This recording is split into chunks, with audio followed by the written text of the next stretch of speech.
सत श्री अकाल दोस्तों, एक बार फिर आपका अपना प्रिय डॉक्टर आदि कश्यप मुंबईचा माणूस आपके लिए लेकर आया आपका मनपसंद प्रोग्राम पॉजिटिव कर्मा।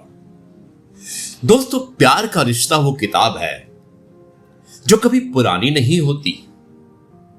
रिश्ते में जब दो लोग एक दूसरे की परछाई बन जाएं तो वो परफेक्ट होता है। और सच्चे रिश्ते में शब्दों की जरूरत नहीं होती, नजरें ही सब कुछ कह देती हैं। जो रिश्ते हर सवाल का जवाब ना दे वही सबसे गहरे रिश्ते होते हैं। रिश्ते जब दिल से निभाए जाते हैं तो उन्हें कोई परिभाषा नहीं चाहिए। और सच्चा रिश्ता वो है जो मुश्किलों में भी हंसना सिखा दे। दोस्तों, ये कुछ लाइनें थी, पंक्तियां थी जो मुझे भेजने वाले थे हमारे बहुत अच्छे दोस्त, हमारे पार्टनर, सीनियर पार्टनर हैं advocate Dhirendra Pratap Srivastava. Supreme Court में प्रैक्टिस करते हैं, बहुत ही सज्जन पुरुष हैं। और आज उन्होंने ये कुछ चंद पंक्तियां मेरे पास भेजी, मुझे पसंद आई और मैंने कहा कि मैं आप लोगों से शेयर करूं। आज का कार्यक्रम एपिसोड नंबर है 1679 और आज मां के रिश्ते के बारे में, क्योंकि रिश्तों के बारे में बात चल रही है। एक बहुत अच्छी कहानी है, मां की ममता। मुझे उम्मीद है कि आपको ये पसंद आएगी। बहुत ही मार्मिक कहानी है। जाइएगा मत, मिलते एक छोटे से ब्रेक के बाद और करेंगे विश्लेषण इस कहानी का। एक बार फिर से श्रीवास्तव जी बहुत बहुत धन्यवाद। बहुत ही मार्मिक ये कुछ पंक्तियां थी लेकिन के बहुत सारे मायने थे। नमस्कार, मिलते हैं छोटे से ब्रेक के बाद। एक मां की ममता जानकर आपको आंखों में पानी आ जाएगा। ममता का अर्थ तो हम सब जानते हैं, यही ना कि एक मां का अपने बच्चों के प्रति स्नेह। पर बहुत सारे लोगों को लगता है कि प्यार, मोहब्बत और ममता में क्या अंतर है। दोस्तों, मैं तो कहूंगा कि अंतर तो कुछ भी नहीं, पर जो स्नेह मां अपने ममता के भाव से करती है वो दूसरा कोई नहीं कर पाता। प्यार मोहब्बत तो सब करते हैं, पिता से लेकर प्रियत कर और प्रेयसी सी, उससे लेकर प्रेयसी जो होती है उससे लेकर वो मां वाला स्नेह नहीं होता है। ये कहानी भी एक ऐसी मां की ममता की है।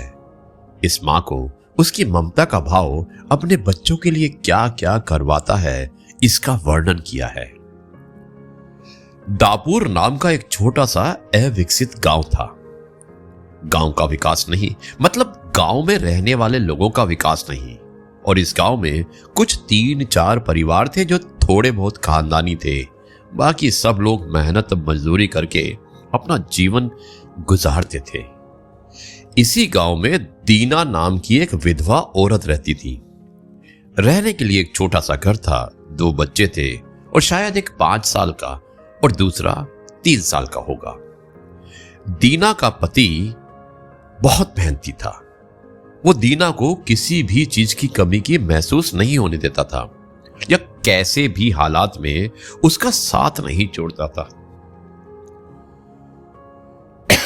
कैसी भी परिस्थिति हो, दोनों साथ मिलकर सामना करते थे। पर होनी को कौन टाल सकता है, कौन जाने किस पर कौन सा अनर्थ कब आ जाए।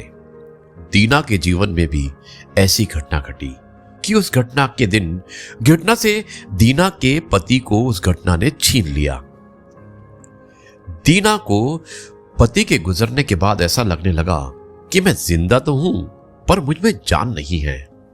परिवार चलाने के लिए अब कोई दूसरा नहीं था सिवाय दीना के। इसलिए कैसे भी करके दीना ने अपने बच्चों के खातिर खुद को उस दुख से अलग किया। और कुछ दिन बाद घर में जो था वो समाप्त हो गया।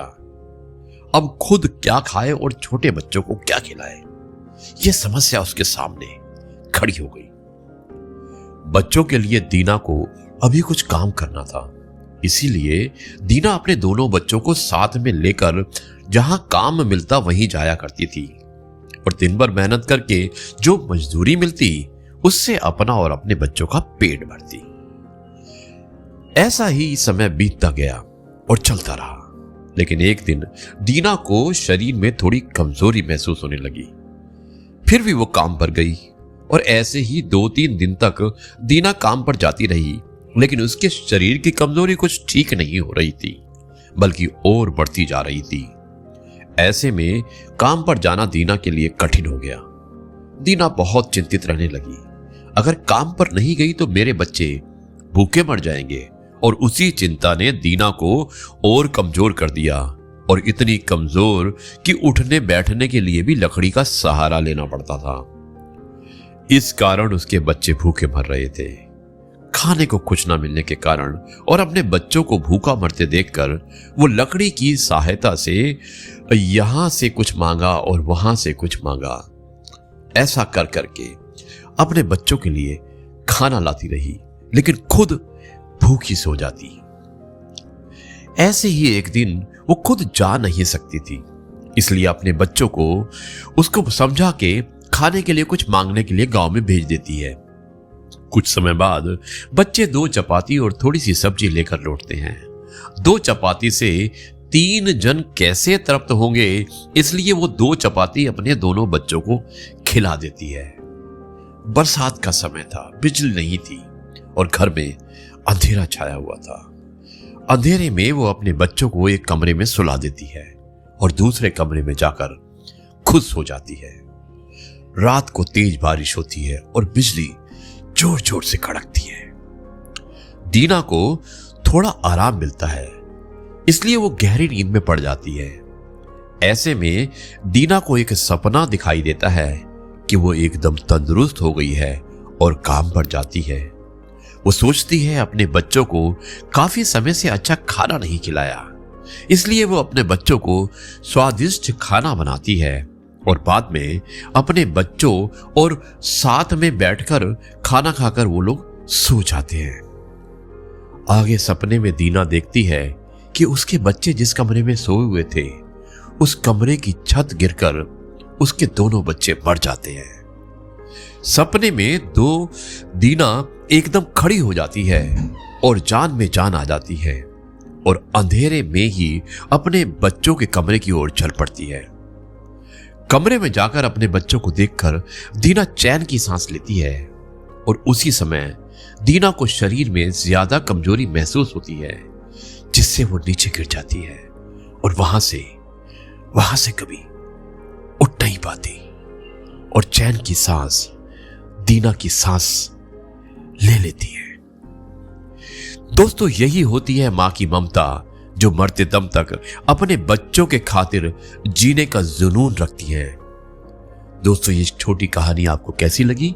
आप अपने विचारों के साथ मुझे जरूर लिखिएगा 9833880402 पर। अब मैं इस कार्यक्रम को यहीं पर समाप्त करता हूं और कल आपसे एक बार फिर से मुलाकात होगी कुछ नई बातों के साथ। तब तक के लिए आपसे कहता हूं जय गुरु जी, शुक्राना गुरु जी।